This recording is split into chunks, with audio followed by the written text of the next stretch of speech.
അസ്സലാമു അലൈക്കും. ഒരുപാട് പേർക്ക് ആവശ്യമുള്ള കാര്യമാണിത്.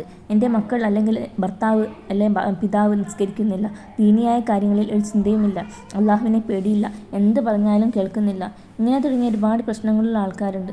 ഇങ്ങനെയുള്ള ആരെങ്കിലും നമ്മുടെ കുടുംബത്തിലുണ്ടെങ്കിൽ ചെയ്യാൻ പറ്റുന്ന ഒരു ഖുർആനിക ആയത്താണിത്.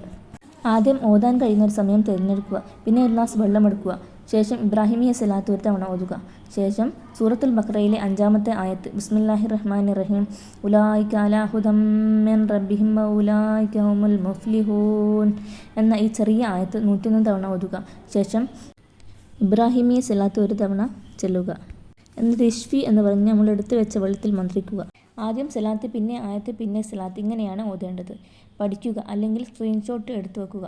ചെയ്യാൻ പറ്റുന്ന ഒരു സമയം നോക്കി വെച്ച് മുടങ്ങാതെ ചെയ്യുക. ഒന്നെങ്കിൽ 7 ദിവസം, അല്ലെങ്കിൽ 11 ദിവസം, അല്ലെങ്കിൽ 21 ദിവസം, അല്ലെങ്കിൽ 41 ദിവസമാണ് ചെയ്യേണ്ടത്.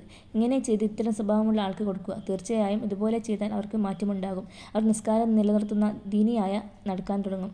അള്ളാഹു സുബ്ഹാനഹു തആല ഖുർആനിൻ്റെ ബർക്കത്ത് കൊണ്ട് ദീനിയായി ജീവിക്കാൻ നമുക്ക് എല്ലാവർക്കും തൗഫീഖ് നൽകട്ടെ. നിങ്ങൾ എൻ്റെ ചാനൽ സബ്സ്ക്രൈബ് ചെയ്യുക, കമൻറ്റ് ചെയ്യുക, ലൈക്ക് ചെയ്യുക. എന്നാൽ മാത്രമേ എൻ്റെ വീഡിയോസ് നിങ്ങളിലേക്ക് എത്തുകയുള്ളൂ. അസ്സലാമു അലൈക്കും വറഹ്മത്തുള്ളാഹി വബറകാതുഹു.